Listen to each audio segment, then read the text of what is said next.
जय हिंद दोस्तों, और आपका स्वागत है हमारे स्पेशल एनालिसिस में। मैं हूं आपका होस्ट रमन। देखिए, बीजिंग में इस वक्त बहुत ही गंभीर किस्म का मेल्टडाउन मोड देखने को मिल रहा है।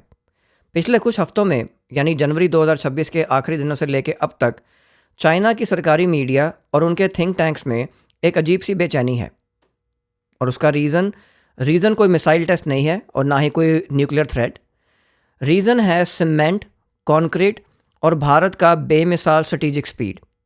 इससे पहले कि हम आज के इस इंफ्रास्ट्रक्चर ऑफेंसिव की गहराई में उतरें, थोड़ा बैकग्राउंड समझ लेते हैं।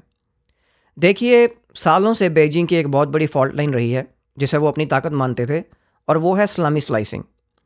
यानी धीरे धीरे, बिना किसी बड़े धमाके के, दूसरे की ज़मीन पर कब्जा करना और फिर उसे स्टेटस को बता देना।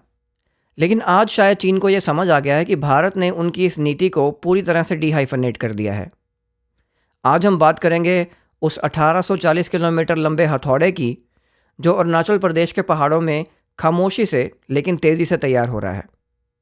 ये सिर्फ एक सड़क नहीं है दोस्तों, ये चाइना की एक्सपेंशनिस्ट सोच का एंड गेम है। देखिए, चाइना हमेशा से ही एक लॉन्ग टर्म प्लेयर रहा है। 1962 के बाद से उन्होंने एक नैरेटिव सेट किया कि हिमालय के उस पार का इलाका, इंफ्रास्ट्रक्चर उनके पास है, इसलिए एज उनके पास है। ये सलामी स्लाइसिंग कैसे काम करता है, इसे समझते हैं। चाइना क्या करता था, वो एलएसी के पास खाली पड़े हुए नो मैंस लैंड में अपने चरवाहे भेज देते थे। फिर वहाँ छोटे छोटे टेंट लगाते थे। उसके बाद वहाँ कच्ची सड़कें बनती थी और अंत में वहाँ एक डुअल यूज़ विलेज खड़ा हो जाता था। जब तक भारत रिएक्ट करता, तब तक चाइना वहाँ अपना कब्जा जमा चुका होता था। लेकिन 2020 के गलवान इंसिडेंट के बाद भारत ने अपनी पूरी स्ट्रेटजी को कमर्शलाइज और इंडस्ट्रियलाइज कर दिया है। हमने साफ कह दिया है कि साहब, ये पुराने वाली डिफेंसिव अप्रोच अब नहीं चलेगी। चाइना को लगता था कि भारत अपने इंटरनल इश्यूज और पाकिस्तान के बैगिंग मोड को देखने में उलझा रहेगा। उन्हें लगा था कि भारत कभी भी हिमालय की डिफ़िकल्ट टेरेन में चाइना के लॉजिस्टिकल एडवांटेज को मैच नहीं कर पाएगा, तो इसलिए उसको चैलेंज भी नहीं कर पाएगा। लेकिन आज जो हम देख रहे हैं वो चाइना के लिए एक स्ट्रेटेजिक शॉक से कम नहीं है। अब आते हैं आज के असली मुद्दे पे, द अरुणाचल फ्रंटियर हाईवे, जिसको AFH भी बोलते हैं। देखिए साहब, ये हाईवे 1840 किलोमीटर लंबा है। ये अरुणाचल के वेस्ट में मागो से शुरू होता है और ईस्ट में विजयनगर तक जाता है। अब ज़रा इमेजिन कीजिए, ये सड़कें सीधा चीन के सरहद के पैरेलल चलती हैं। कहीं कहीं तो ये LAC से सिर्फ 20 किलोमीटर दूर है।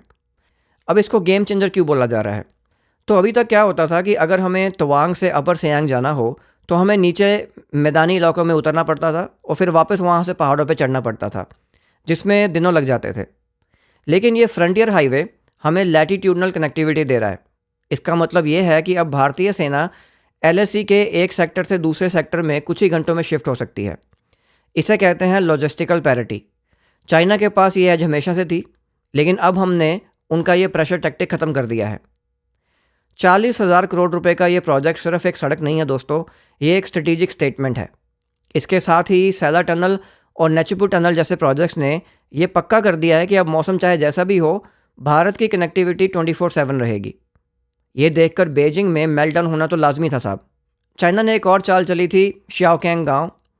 उन्होंने बॉर्डर पर हज़ारों ऐसे गांव बसाए जहां लोग भी रहते थे और वहां मिलिट्री सप्लाई भी रखी जाती थी।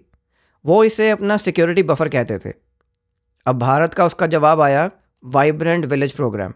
देखिए, हमने क्या किया कि हमने सरहद के 2,967 गांवों को इस मिशन के अंडर ले लिया है।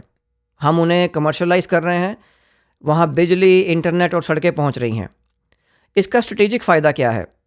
देखिए, जब सरहद पर आबादी रहती है और वहाँ विकास होता है, तो दुश्मन के लिए सलामी स्लाइसिंग करना नामुमकिन हो जाता है। चाइना का ये दावा कि ये इलाके बेजान और लावारिस हैं, अब पूरी तरह एक्सपोज हो चुका है। हमारे गांव में तिरंगा शान से लहरा रहा है और वहाँ की इकॉनमी अब टूरिज़्म और एग्रीकल्चर से जुड़ी हुई है। चाइना परेशान है क्योंकि उनके पास अब कोई बैकडोर नहीं बचा है जहाँ से वो चुपके से घुस सके। भारत की प्रेजेंस अब वहाँ परमानेंट हो चुकी है। ये चाइना के लिए एक बहुत बड़ी फॉल्ट लाइन बन चुकी है, क्योंकि उनकी पूरी इस्लामी स्लाइसिंग की थ्योरी ही खाली ज़मीन पर टिकी थी। अब थोड़ा ग्लोबल नैरेटिव की तरफ ध्यान डालते हैं। वॉशिंगटन में क्या चल रहा है? तो ट्रंप एडमिनिस्ट्रेशन की फॉरेन पॉलिसी बिल्कुल साफ है। मैं पहले भी इसके बारे में बोल चुका हूँ, नंबर्स एंड आउटकम्स।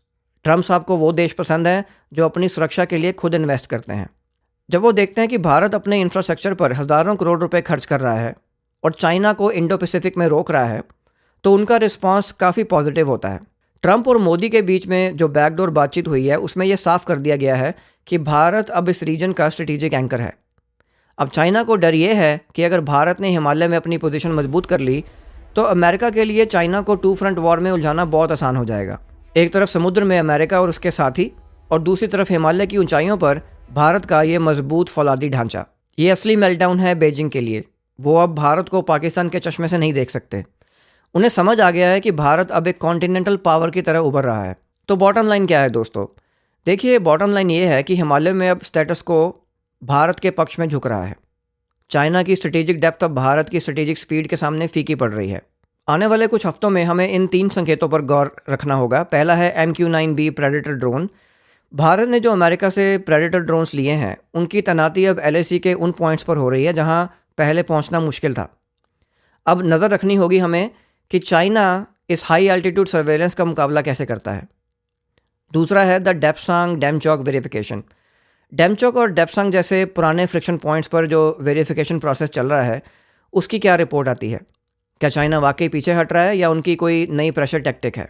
और तीसरा है द शिंकुला टनल। अगर 2026 के मिडल तक इस टनल का काम जैसे अभी तक तेज़ी से चल रहा है वो बढ़ता रहा तो अल्टीमेटली लद्दाख सेक्टर के साथ मेनलैंड इंडिया की ऑल वेदर कनेक्टिविटी जो है वो पूरी हो जाएगी। ये चाइना के लिए एक और मेल्टडाउन होगा। देखिए, मैं हमेशा कहता हूँ कि एक स्ट्रॉन्ग इंडिया चाइना या पाकिस्तान या किसी भी एडवर्सरी की हर चाल का सबसे स्ट्रॉन्ग आंसर है। हिमालय की उन ऊंचाइयों पर लिखा भारत का ये नया इतिहास अब पूरी दुनिया देख रही है। बाकी अगर आपको ये एनालिसिस पसंद आया हो तो वीडियो को लाइक कीजिए। चैनल को आपकी सपोर्ट की ज़रूरत है सो दैट हम ऐसी और गहरी जानकारी आप तक पहुंचा सकें। चैनल को सब्सक्राइब करना मत भूलिए और कमेंट्स में अपनी राय ज़रूर दीजिए। मैं मिलूँगा आपको फ्राइडे को जहां हम बात करेंगे पाकिस्तान के इंटरनल फ्रैक्चर्स की। तब तक के लिए आप अपना ख्याल रखिए। मिलते हैं जल्दी ही। जय हिंद, जय भारत।